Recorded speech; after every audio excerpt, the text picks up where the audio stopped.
Well, it looks like it's about time to get started, so let me introduce myself first. My name is Eric Musselman. I am the current department chair of Civil and Environmental Engineering here at Villanova, and I want to thank everybody for taking the time out this afternoon or evening, depending on where you are, to learn a little bit more about our program.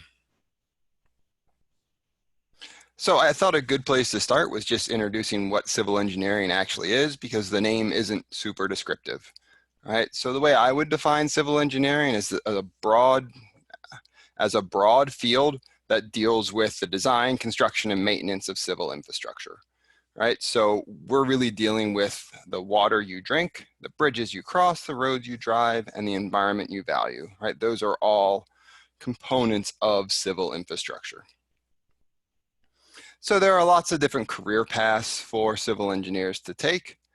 Right, there can be engineering design that could be in both the public or the private sector. There's construction or project management, so you're actually the ones, directing the construction, managing that process, working with the owners to make sure that it's built to their standard. There's government agencies, so you can be working for the state or federal departments of transportation, environmental protection agencies, things like that. You could be working for private consulting companies, right? These can be specializing in design fields, in forensic engineering, right? Investigating failures that occur. Could be a materials testing company, all kinds of different opportunities there. And it can be graduate programs. Quite a few of our students, once they complete their bachelor's degree, go on to get master's or even PhDs. And that can be part-time while you're working, or also full-time.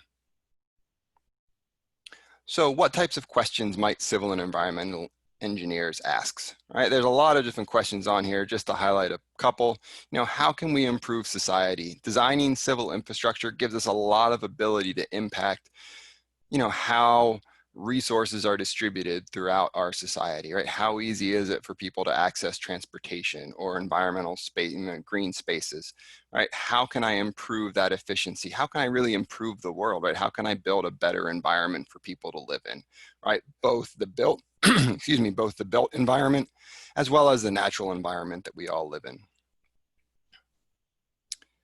So just some basic information about the department.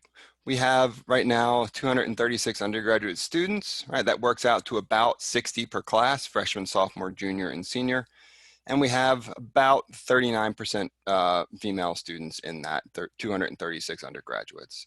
We have 19 full-time faculty currently at all different levels of faculty, but all of these are full-time employees teaching our students. And of those 19, 9 or 47% are female. So we have 5 different specialty areas within civil engineering. There's environmental engineering, which really focuses on drinking water, wastewater, waste disposal, right? A lot of these kind of environmental features. We have water resources engineering. I keep clicking, I'm sorry. I don't like touchpads. We have water resources engineering, which is stormwater management. So when it rains, right, managing where that water goes and trying to minimize runoff. Drinking water treatment and flood control, right? So determining the elevation of floods in a built environment and how we can mitigate a lot of the effect of that flooding. There's foundation design and geotechnical engineering, retaining structures. So anything that's holding back soil. So if you have a big cut on a roadway, geotechnical engineers would work on designing those cuts and trying to figure out some way to keep the rocks in the soil from impacting the roadway. Geotechnical engineering also deals with the design of dams. There's a lot of interaction with the dams and the surrounding soil and geology that need to be designed. Landfills, right, containing all of the waste in that landfill, making sure that it doesn't leach out into the environment would be a geotechnical engineer's responsibility. We also have transportation engineering, design of highways, roads, airports, a lot of traffic control, right? Signal timing, right? Designing intersections and highway exchanges in an efficient way and in a safe way so that people can navigate those with the least complications. And then structural engineering as well, right? Design of buildings, bridges, dams, towers, all these kinds of things would typically be designed by a civil structural engineer. within our program, students have an opportunity to be exposed to all these different areas, but to specialize in a couple of them. And that's really represented by this triangular pyramid that you see here. All right, so freshman year, our students are starting out as math and science classes and liberal arts classes primarily. Sophomore year, they're getting into engineering sciences.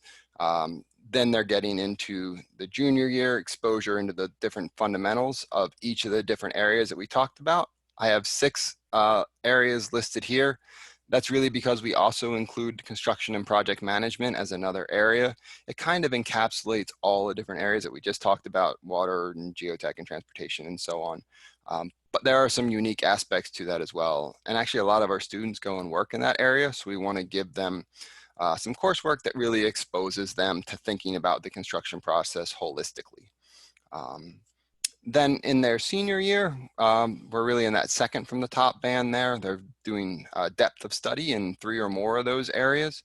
And that last area at the top of our pyramid here is really represented by graduate school or professional development while you're working, because learning is a lifetime event, right? So you're specializing in that one area through your employment or through advanced degrees. So some of our philosophies of teaching or pedagogical philosophies, right? Active learning is really something that we embrace. One of the techniques we use for that is a flipped classroom, right? Where we record a lot of the lecture parts of the class and have the students work in class on real hands-on activities, working through examples, things like that.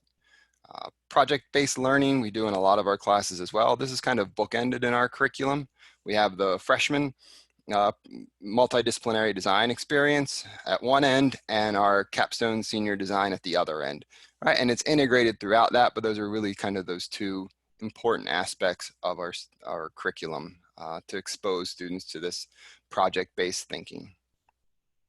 Real world examples is something else we integrate throughout our curriculum, right? We don't want our students to just be technically competent, right? We're confident that they will be, but we don't want them to just know how to solve, a basic equation. We want them to be able to apply that to civil engineering. And so we provide lots of real world examples in our classes. Teamwork is another one of these things that we're really trying to emphasize throughout our curriculum because it is so critical for success in the field of civil engineering when you graduate, right? Nobody designs something on their own, right? That's just not how our industry works. And so you're going to need to learn to work in teams. And we really try and include that all throughout, again, starting with the freshman multi-design experience, continuing all the way through capstone in our senior year. The other thing that we really emphasize is communication skills. You can be the greatest engineer in the world, but if you can't communicate your design to somebody else, that design is worthless, right? And so we really think about communication in 3 different forms. We have written communication, right? Being able to write out your process, explain that to somebody else. Oral communication, giving presentations, right? And graphical communications, right? Whether that's through computer software is really how that works primarily now. And so the way we have modified our curriculum relatively recently to include graphical communication is that we have what we call civil engineering fundamentals in freshman year, where we're exposing students to some of the software they're going to be using, like AutoCAD, which is a computer package that's used for drafting, right? And GIS, which is a graphical information software. So it's really a graphical way to represent data. And all students are required to take that class. And we've also added what we call a civil engineering software elective, where they go into depth into one of those 2 programs, either AutoCAD or a GIS program, so that they really get some time to dig in and become an expert in that program, so that when they go and work, right, that's something they can put in their resume. That's a great experience and skill set that they have that we think will really help to separate some of our students. So we don't want students to just focus on civil engineering while they're here, right? We want them to be exposed to other things, and minors are a great way to get some of that exposure. So some of the minors that our students typically get would be things like sustainability studies. That's probably the most popular one. Real estate development is a partnership between civil engineering and the business college that just started last year or 2 years ago and has been really successful. Engineering entrepreneurship is available both during the summer as an intensive program and integrated throughout the curriculum. A new minor that we're really excited about is humanitarian engineering that was actually just approved this summer. So we're really excited to see where that works out. And all of those are kind of housed at least partly within the College of Engineering. But there are other minors that our students commonly get outside of the college as well. Business minors are really common, primarily through the Summer Business Institute, right? Again, an intensive summer program where you can take all the courses in one summer and come out with a business minor. But we have a lot of students that do math minors, we've had peace and justice minors, all kinds of different minors. So really whatever your interests are, right, talk to your advisor about it and see if a minor might be a good option for you. We really did try and we recently redid our curriculum, and we really tried to make our curriculum as flexible as possible, right? There's a lot of technical content in an engineering degree, so it's not easy to have flexibility. But we really made a conscious effort to try and improve the flexibility and help to facilitate our students exploring some of their other interests and getting some of these additional minors. Another program I want to highlight just briefly is our combined 5 years bachelor's and master's program. This is really a great option for students that come in ahead primarily through AP credit. So if you get to your senior year and you have some space because you've been ahead the whole time due to your AP credits, you can take up to 2 graduate courses a semester. So you could graduate with basically 4 graduate courses already under your belt towards what is a 10 credit graduate master's program. So you're 4/10 of the way done already. Which is really nice. There's a lot of financial benefit to that as well, because those 4 classes are included in your undergraduate tuition. And there's also obviously a time benefit, right? That typically allows our students to graduate with their master's in 1 additional year, which is why we call it a 5-year program. So that's a kind of a background about our program and about civil engineering in general. Now we kind of get to, well, what makes us unique as Villanova, right? What about our civil engineering program really makes us stand out? And I would argue that it's the people, right? Our faculty and our students, right? Our students are great. We'll hear from some of them later. There's 4 students that we're going to get to a panel discussion in just a couple of minutes and give you guys an opportunity to ask them some questions. But in terms of our faculty, I think what really makes our faculty stand out is that we're all deeply committed to both teaching and scholarship, right? There's nobody on our faculty here that is so into research, they're like, yeah, teaching, okay, I'll get to that later, right? Everybody is at Villanova because they love to teach, right? It's important to them. If it wasn't important to them, they wouldn't be here, right? So all of our faculty are really committed to putting the time in to develop good classes to get our students a great education so they can succeed when they graduate.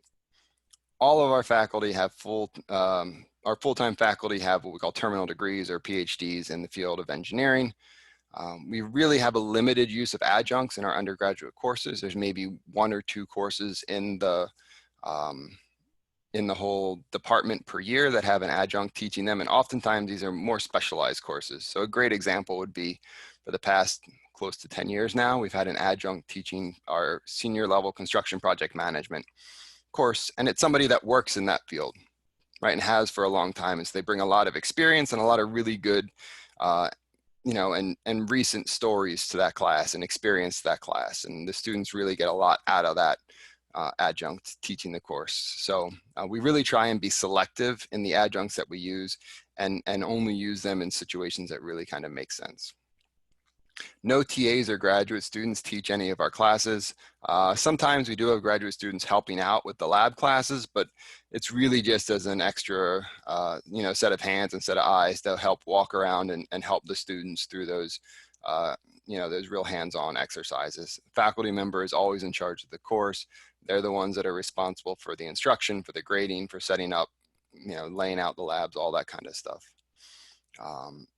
Another really interesting thing about the way that we run our program is that we try to involve as many faculty as possible in the advising process. So all of our faculty advise students at some point in time. We kind of rotate through.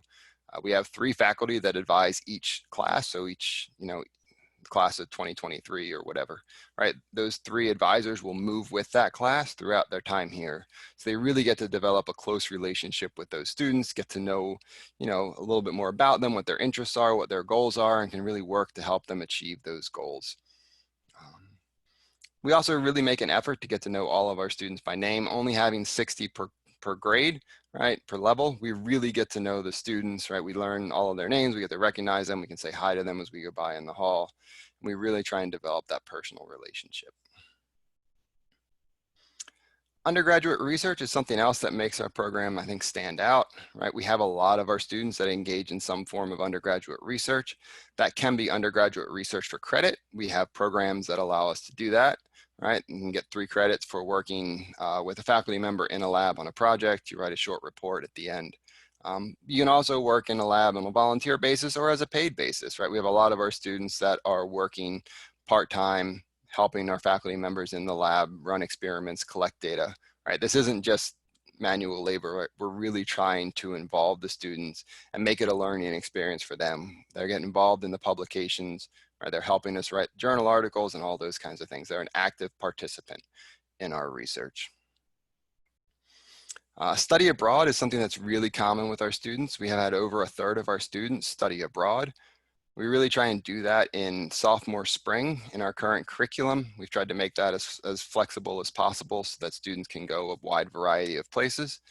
And they can go places like Galway, Ireland. That's one of the really popular ones. We've had students go to both Sydney and Melbourne, Australia, the United Arab Emirates, and one of our faculty members runs a program, summer program in Italy.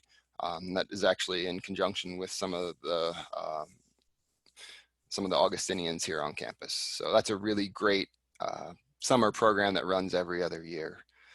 This was designed, by the way, so that the students that do these study abroad programs aren't impacted in their timeline, right? They can still graduate in 4 years. That's really important to us as we're kind of selecting these locations. We don't want to impact the timing of our students' graduation. There's a lot of opportunities to be involved in service learning, whether it's through student organizations like Novocaine or Vested, or whether it's through our capstone design experience.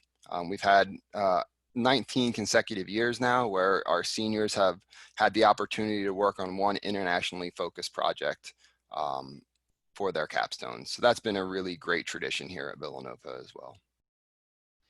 Students have lots of different organizations and competitions they can get involved with on campus, from ASCE, our professional society, to things specific to different areas like the traffic bowl, steel bridge, concrete canoe, etc. Right? Our students really have a lot of opportunities to engage with the faculty and with other students. So where will Villanova Engineering take you, right? Give you an idea, the average salary of civil engineering students 2019 was a little over $63,000.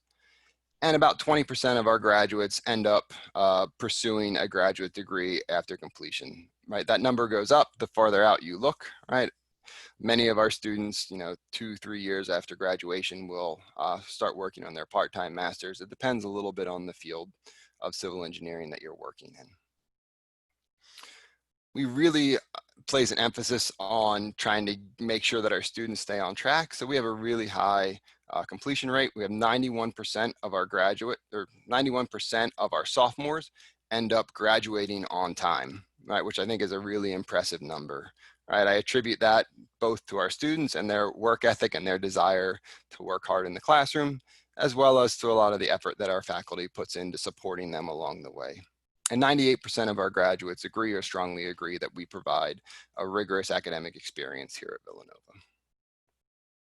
So here you can just see some of our employers and graduate schools that our students have worked at. These range from smaller local companies to multinational firms, right?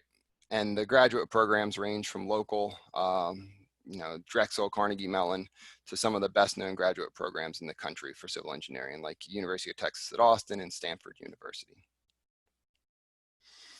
So just in summary, why do I think Villanova Civil Engineering is a great choice, right? What makes us unique? So it's our broad-based curriculum that really emphasizes the technical skills and creativity. But beyond that, we also really emphasize this idea of service learning, right? Of liberal arts education, right? We want our students to be a well-rounded individual when they graduate. Our faculty, right, that really make us stand out. We have highly acclaimed faculty that teach our undergraduate courses, right? We don't farm that out to graduate students, and they really offer a lot of research opportunities and opportunities for interaction with our undergraduates. We've tried to work a lot of flexibility into our undergraduate program, both to accommodate minors and study abroad opportunities, right? Having over a third of our students study abroad is I think, a pretty big accomplishment for an engineering program. This emphasis on hands-on learning, team projects, service opportunities, STEM outreach, right? Again, this all goes back to trying to develop the whole individual within our program. And finally, this idea of professional development, right? We have a program that I'm sure you've already heard about at different college talks, Career Compass. That's a 3-year program that really emphasizes a lot of these professional development skills, and I think that's a real strength of our program.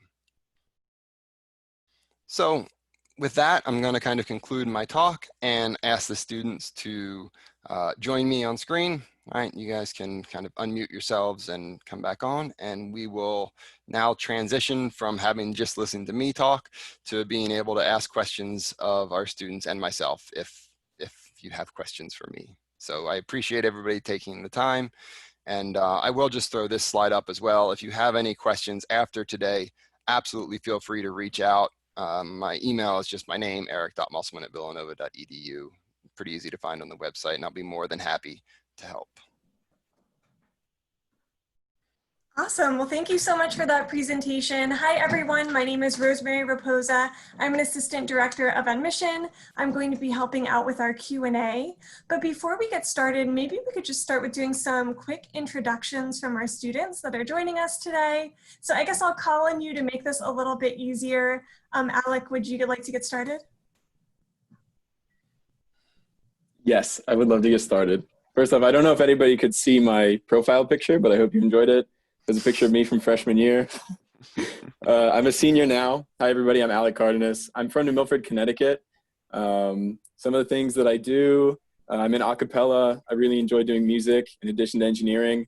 And I've been trying to involve myself in the department as much as possible the last couple of years. How about Michael? You want to go next? Sure. How's it going, guys? Everyone can hear me okay, right? Yep. All right, perfect. I'm a senior here. I'm from Pelham, New York.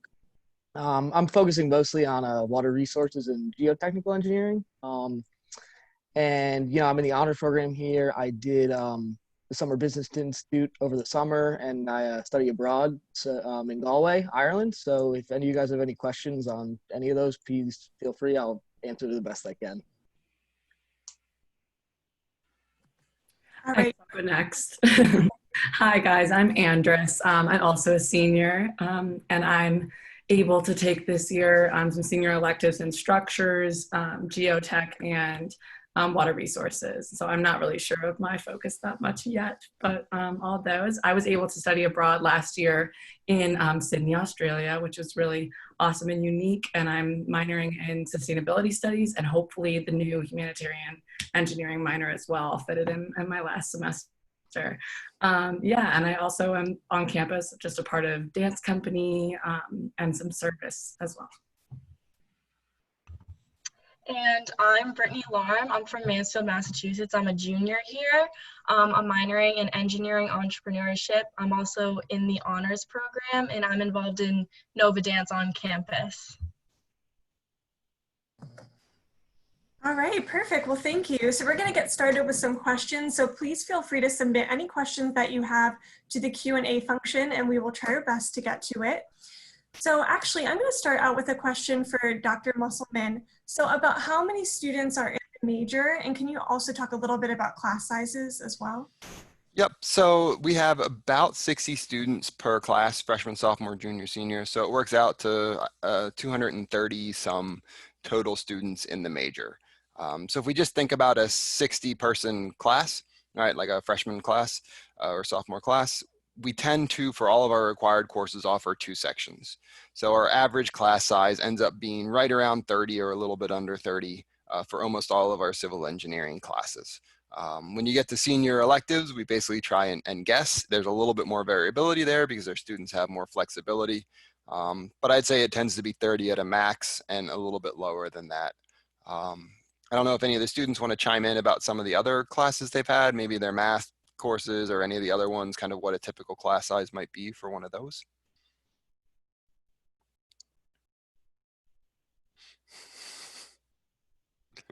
Yeah, I can take this. I mean, even some of like the general math ones that you take, you know, all your intro calculuses, those usually hover somewhere around 32. They don't really get too much bigger than that. The biggest one had here personally was freshman year chem, but even that one was just like a 60-person lecture hall, and it was nothing crazy. And just to add on to that, even in chemistry, you'll have like a section of recitation, which will be a smaller breakout class, probably once a week for every 2 or 3 classes of lecture you have. So really there was no class that was so huge and unmanageable.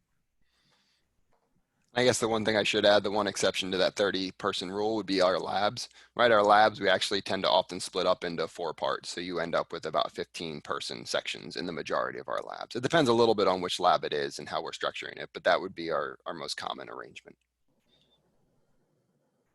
All right. Well, I see another question here about study abroad. Would any of the students like to talk about their experiences if you've gone abroad?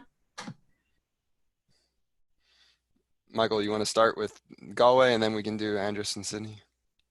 Sure, yeah. So I went to Galway 2 semesters ago. Last fall. It was super awesome. Had a great time. You take all the regular classes you would you would take at Villanova during that same semester, so you don't really miss anything. I think there's one class that's in our construction management kind of tract, I would say, that you do have to retake just because that's a specific one to Villanova, but I'm taking that now and it's no problem. To speak more just the study abroad experience, I think it's really put like a super awesome holistic tap on my time in college. I mean, made so many great friends here that I never would have made. You meet so many different people from so many schools. You get to travel around, and like specifically to Europe too. Like you can just go anywhere, hop on a plane, and be there in 2 hours max. So I mean, it was something I wouldn't trade for the world, and I definitely highly recommend it and consider it if you have the chance. I had a really similar experience, but on the other side of the world. I was in Sydney in Australia, which was absolutely amazing. I've always wanted to go to Australia, so I was lucky to go for the whole semester. And I actually wasn't really with any other, I wasn't with any other civil engineering students from Villanova, but I got to meet a lot of people that were from all over the world. And it was really incredible to be in an English-speaking country because that wasn't a requirement for me to have to like adjust to. Similarly to Michael, we had only like one and a half classes that I had to come and take this semester because I missed last fall, but really it transfers over really easily. And I feel like it was a seamless transition as if like I hadn't gone, but I got all these amazing experiences otherwise.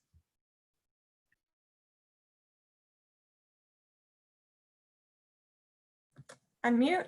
We have another question here. How would students describe life outside of the classroom and what is there to do on weekends? Maybe Alec or Brittany, would you like to take that one? Yeah, I can take this one. I think definitely in the context of engineering, there's plenty of other opportunities outside of just your regular classes that you can take advantage of. One of them being research, which Dr. Musselman mentioned before. My freshman year, I started doing research in the structures lab on campus. And that's led to many other opportunities outside of the class, like having a lab assistant position where I can speak with some of the upperclassmen, understand what their experiences are and get to know some of the faculty and what research they're doing.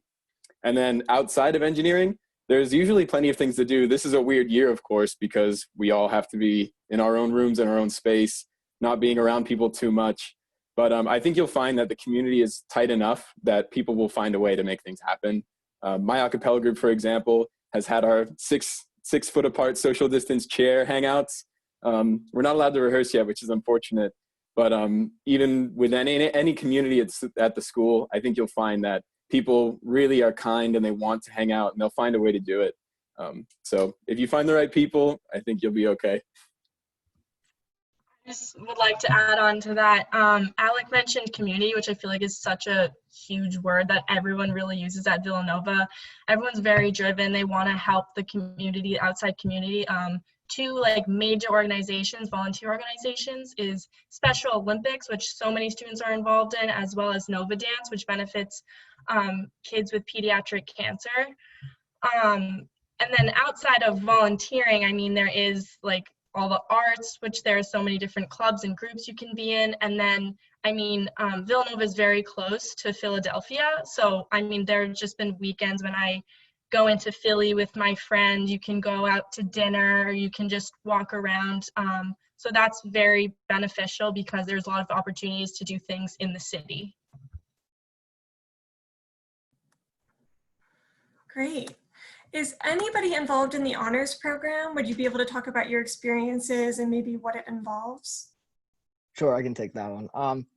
So the honors program is kind of, it's your own special little cohort that you have here. So you take all of your required, you know, I know Dr. Musselman was talking about, you know, how the holistic liberal arts education. You would take all those liberal arts classes within the honors college. And then there's two tracks you can go for the honors college. You can either get your degree in honors, which involves, I think, N classes and a senior thesis, which is pretty difficult to do, considering the demands of the civil engineering curriculum. But you could also get a honor in minors, which is what I'm currently pursuing and almost done with, which is 5 classes and two upper level classes within the honors college.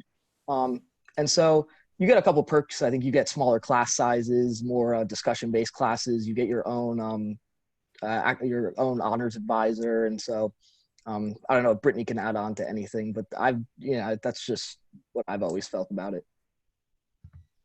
Yeah, definitely smaller class sizes and very discussion-based. So freshman year, there were a lot of required honors courses. So like theology and ancients were honors. And what's good about it is it exposes you to all these different disciplines. There was a specific honors engineering course. So I got to meet chemical engineers and mechanical engineers, and we got to work together on projects, which was really cool. I also recently, last spring semester, I took a course called Humanistic Context, and there were only 12 kids in my class. It was an honors course. And we got to do this project where we designed a water system for actual individuals who are in a refugee camp in Matamoros, Mexico.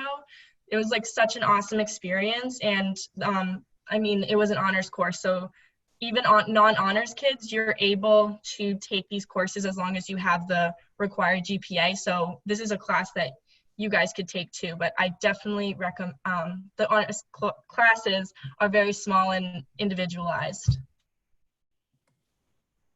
Great, thank you.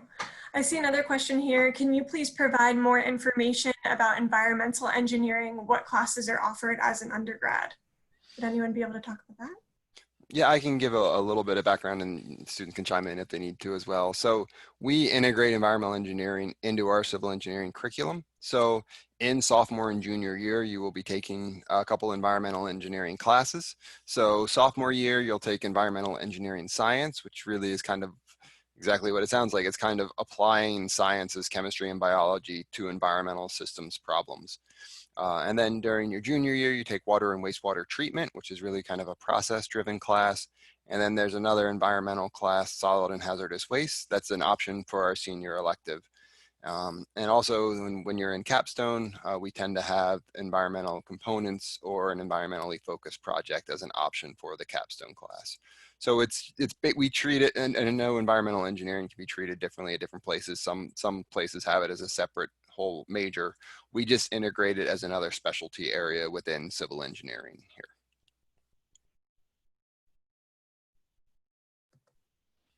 Great. Would anybody be able to talk about any of their internship experiences? There's a question, do students get placed in their hometown, or do they typically get placed in Pennsylvania? I can start with this one. So I've had a couple of internship opportunities now. The first one that I did was back in Connecticut, where I live normally. That was a construction management internship.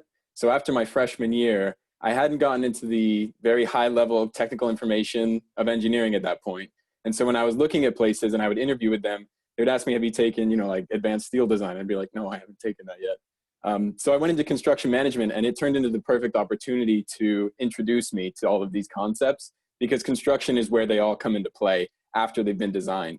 So it's also a really important part of civil engineering to have this.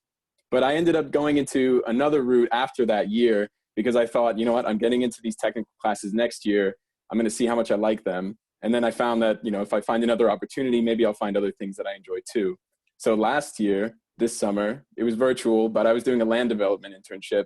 And this incorporated a lot more of site development, water resources, and it also included environmental analyses too. So there's different ways that you can go about your internship experiences, and you can kind of tailor them to your own personal interests. And that's what I did, going to construction first and then land development later. But it will really be on you to go and find those opportunities. Like, I had to go and reach out to companies and cold call places in some situations, so that I could get that foot in the door, so that they will interview me and have the actual internship offered. But there's also plenty of career fairs throughout the year, and Villanova does a really good job of connecting students with alumni at different companies. So I think you'll find that if you're ambitious enough for it and you're going and looking for them, you will find an opportunity. And I'm sure the other guys can talk about it too.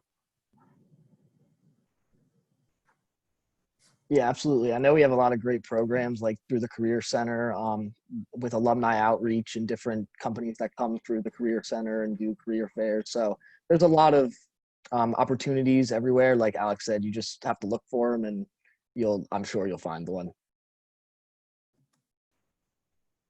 Great, thank you. So there's a question here. What is the average workload for an engineering student, and how do you balance the different activities that you're a part of outside of the classroom?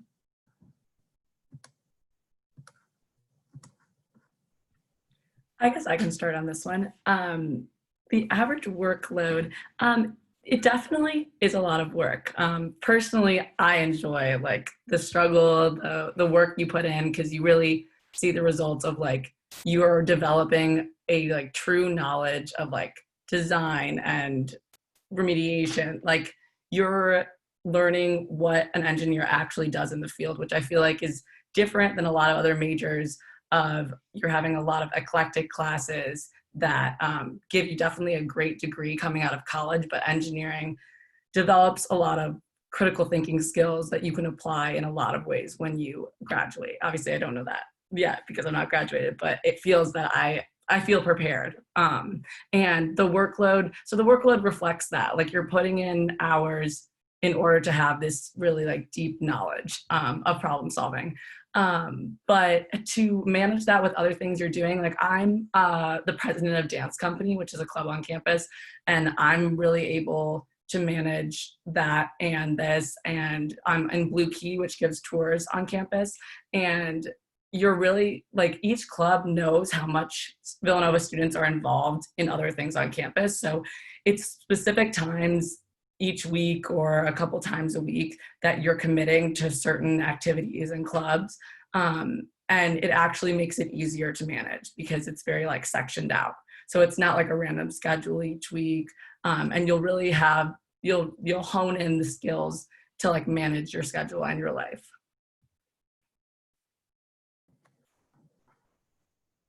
Great, thank you. And then we have a question that says, can you please elaborate on the humanitarian engineering minor? Maybe some detail on that. I can say as much as I know. So it actually was just introduced, just approved this past summer. So it's starting this year, and they weren't actually sure if seniors this year, which is my year, were able to do it, but I actually worked it out to be able to do it. And it involves, it started through the VESSEL program, which is Villanova Engineering Service Learning. And that's really one of our most amazing programs at Villanova. It's what makes me feel most connected to our program and to Villanova. VESSEL trips are taken like around the world. They integrate engineering and service learning. So you're working on projects with partners such as like Catholic Relief Services and Wind Aid in Peru. Like, I've been to Africa, to Peru, and to Panama on my 3 trips. So the 3 vessel trips or classes, which are seminars, are required for the engineering minor, as well as like an intro. It's called like Fundamentals of Humanitarian Engineering. And then 2 engineering electives, which are like technical electives, are required, and in addition to 2 professional electives. So there's lists for each of those classes that you can choose from. That's kind of like all I know at the moment. But because I'm a sustainability studies minor as well, there are a couple overlaps, and it integrates really well with civil engineering. Great, thank you. Does anyone have any special insight on the structural focus of civil engineering, particularly what it means to be a structural engineer? Would anyone like to talk about that? Yeah, I can talk about that. So personally, I would really like to go into more water resources route, but I've been working in the structures lab on campus for a couple of years now, and it's given me more exposure than I would have had otherwise. I can say that like within structures at Villanova specifically, we have such great resources. The structures lab is incredible. It's got this kind of modular floor where you can kind of choose where to place things, different frame assemblies to do all sorts of different testing. You need to see it to believe it, but it's so immense. There's like a giant strong wall where you can put actuators from the side to run tests on walls. So if structures is something you're interested in, that facility is incredible. And then having spoken with some of the faculty, you can do structures research after you graduate. And one of the research projects that's happening now or is about to conclude is on wood frame walls and the energy that dissipates through them when there's seismic activity. So when an earthquake hits and the nails are bending in a frame, we're testing to see how the nails will perform versus a viscoelastic polymer or some other mechanical fastener.